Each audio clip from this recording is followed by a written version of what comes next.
जो हम पढ़ रहे हैं मूविंग चार्जेस एंड मैग्नेटिज्म। तो अब हम पढ़ेंगे एमीटर। तो बच्चों जहां पर हम पढ़ेंगे एमीटर होता क्या है, इसका कंस्ट्रक्शन किस तरह से होता है। So an ammeter is a low resistance device used to measure the current in a circuit. तो बच्चों एमीटर आपकी एक लो रेजिस्टेंस डिवाइस है जिसकी हेल्प से हम किसी इलेक्ट्रिकल सर्किट में फ्लो होने वाली करंट के मैग्नीट्यूड को फाइंड आउट कर सकते हैं।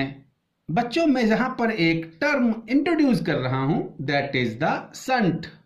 सो shunt it is a low resistance connected in parallel with the galvanometer. बच्चों एक शंटिंग एक टर्म है और शंटिंग का मतलब होता है बाईपास करना। तो जहां पर हम गैल्वेनोमीटर के साथ में पैरेलल में एक शंट रेजिस्टेंस यानी लो वैल्यू रेजिस्टेंस जोड़ेंगे जिससे कि करंट को हम बाईपास करके इस शंट के थ्रू पास कर सकें। कंसीडर किया कि ये कोई आपका गैल्वेनोमीटर है और इस गैल्वेनोमीटर के साथ में हम पैरेलल में एक लो रेजिस्टेंस जिसको कि हम शंट बोल रहे हैं लगाते हैं जिससे कि ए पॉइंट से बी पॉइंट की तरफ जाने वाली मैक्सिमम करंट इस शंट रेजिस्टेंस के थ्रू बाईपास हो सके। अब हम देखेंगे गैल्वेनोमीटर को हम एमीटर की तरह से किस तरह से यूज कर सकते हैं। जहां हम बोले conversion of galvanometer into the ammeter. So a galvanometer can be converted into a emitter by using a low resistance wire, so that is called the shunt in parallel with the galvanometer। तो अगर हम galvanometer को ammeter में convert करना चाहते हैं तो हम गैल्वेनोमीटर के पैरेलल में एक लो रेजिस्टेंस वायर जिसको कि हम शंट बोल रहे हैं कनेक्ट करते हैं। आप एक चीज ध्यान रखिएगा, करंट हमेशा उस रास्ते को फॉलो करेगी जिस रास्ते में रेजिस्टेंस कम से कम हो। आप देखिए अगर A to B I current flow होती है और इस गैल्वेनोमीटर के पैरेलल में रेजिस्टेंस S जिसकी की वैल्यू बहुत कम है लगा हुआ है तो बच्चों मैक्सिमम करंट हमारी इस शंट के थ्रू फ्लो होगी और ये हमारे इस S की रेजिस्टेंस वैल्यू पर डिपेंड करेगा कि इस रेजिस्टेंस से कितनी करंट फ्लो होगी और रिमेनिंग करंट इस गैल्वेनोमीटर से फ्लो होगी। कंसीडर करते हैं कि G is the resistance of this galvanometer and N is the number of scale division in galvanometer. तो बच्चों गैल्वेनोमीटर जो आपको देखेंगे कुछ इस तरह से होता है। ये बच्चों गैल्वेनोमीटर की निडल है और ये आपका स्केल है और ये स्केल पर हमने कंसीडर किया ये n डिविजन्स हैं। बच्चों के एक कांस्टेंट है गैल्वेनोमीटर के लिए that is called the figure of merit और k को हम डिफाइन कर सकते हैं that is the current for one scale deflection in galvanometer. जाने बच्चों आज ये आपका गैल्वेनोमीटर है जिसमें n डिवीजन है और इस निडल को एक डिवीजन डिफ्लेक्ट होने के लिए जितनी करंट की जरूरत होती है so that is called the figure of merit of galvanometer. अगर इस गैल्वेनोमीटर के एक स्केल डिफ्लेक्शन होने के लिए यानी इस निडल को एक स्केल डिफ्लेक्शन होने के लिए k एम्पियर करंट की अगर जरूरत है और इस गैल्वेनोमीटर के स्केल पर n डिवीजन है तो फुल स्केल डिफ्लेक्शन के लिए यानी ये निडल आपकी लास्ट डिवीजन को इंडिकेट करे तो इस गैल्वेनोमीटर से पास होने वाली करंट की value that is the k into n के इक्वल होगी and this is called the IG यानी current required to full deflection of the needle of galvanometer. तो एक डिवीजन को डिफ्लेक्ट करने के लिए यानी निडल को एक डिवीजन डिफ्लेक्ट होने के लिए k amount of current n division इसके स्केल पर हैं तो फुल स्केल डिफ्लेक्शन के लिए that is the k into n current and that equal to IG।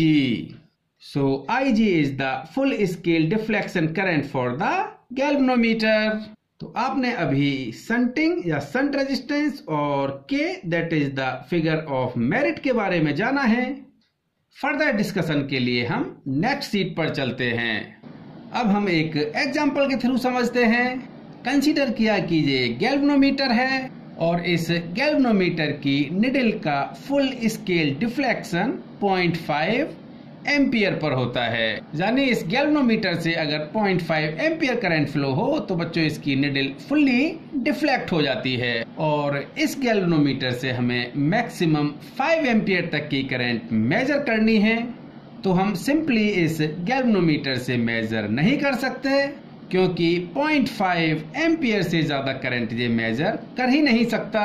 अगर हम इस गैल्वेनोमीटर के साथ में पैरेलल में एक वेरी स्मॉल रेजिस्टेंस को इस तरह से जोड़ें, ए से बी की तरफ फ्लो होने वाली 5 एम्पियर करंट से कि 4.5 एम्पियर करंट इस शंट रेजिस्टेंस से होकर इस बी पॉइंट तक पहुंचे और इस गैल्वेनोमीटर से 0.5 एम्पियर की करंट फ्लो होकर इस बी पॉइंट पर पहुंचे, तो हम कह सकते हैं कि 5 एम्पियर करंट के रेस्पेक्टिवली इस गैल्वेनोमीटर में फुल स्केल डिफ्लेक्शन हुआ है। बच्चों देखिए ए टू बी 5 एम्पियर की करंट फ्लो हो रही है और गैल्वेनोमीटर फुल स्केल डिफ्लेक्ट हो रहा है। तो अब हम देख सकते हैं ये गैल्वेनोमीटर 5 एम्पियर तक की करंट को मेजर कर पा रहा है। इसको थोड़ा और डिटेल में देखते हैं। कंसीडर किया कि इस गैल्वेनोमीटर के स्केल पर 50 डिवीजन हैं और इस गैल्वेनोमीटर में पास होने वाली करंट 0.5 एम्पियर हो, यानी IG की वैल्यू 0.5 एम्पियर है। तो बच्चों तो गैल्वेनोमीटर की निडल आपकी फुल स्केल डिफ्लेक्ट होती है और रिमेनिंग 4.5 एम्पियर करंट इस शंट रेजिस्टेंस के थ्रू पास होगी। अगर ए टू बी 4 एम्पियर की करंट फ्लो होती है तो इस गैल्वेनोमीटर से 0.4 एम्पियर की करंट फ्लो हो और इस शंट रेजिस्टेंस से 3.6 एम्पियर की करंट अगर फ्लो होती है और गैल्वेनोमीटर के स्केल पर जो निडल है ये 40th स्केल को इंडिकेट करे। तो इस तरह से हम गैल्वेनोमीटर को एमीटर में कन्वर्ट करते हैं, यानी इस सर्किट को जब हम बोलें इस एमीटर को हमने मैक्सिमम 5 एम्पियर की करंट को मेजर करने के लिए बनाया है और रियली में जो गैल्वेनोमीटर है ये 0.5 ampere per full scale deflection देता है।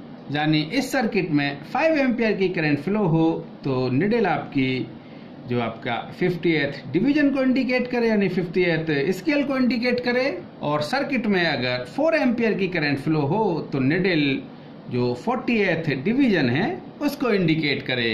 तो इस तरह से लो वैल्यू रेजिस्टेंस को गैल्वेनोमीटर के साथ में पैरेलल में जोड़ के हम एमीटर में कन्वर्ट कर सकते हैं और इस शंट रेजिस्टेंस को हम सर्किट की रिक्वायरमेंट के हिसाब से, यानी मैक्सिमम हमें कितनी करंट को मेजर करना है के हिसाब से हम जोड़ सकते हैं। तो बच्चों अब हम एमीटर में लगे हुए शंट रेजिस्टेंस की वैल्यू फाइंड आउट करने के लिए फॉर्मूला ड्राइव करेंगे। तो बच्चों हमने कंसीडर किया IG is the full scale deflection current in the galvanometer, G is the resistance of this galvanometer, S is the resistance of this small resistance wire, so this is the shunt resistance, and I is the maximum current which can be measured through this ammeter। तो बच्चों देखिए इस X point पर आपकी current divide हो रही है, यानी A to X I current आ रही है। बच्चों इस X पॉइंट पर से करंट डिवाइड होती है, यानी इस गैल्वेनोमीटर में IG करंट जा रही है, रिमेनिंग करंट इस शंट रेजिस्टेंस में that is the I minus IG पास हो रही है। So potential difference between point X and Y, so let it be Vx minus Vy, so that equal to Ig into G। So by Ohm's law this potential difference equal to I into R, so the current passing through this galvanometer Ig and the resistance is G, so this is Ig into G, and that equal to I minus Ig into S। तो बच्चों जहां से देख सकते हैं हम this I minus Ig into S, so that equal to Ig into G।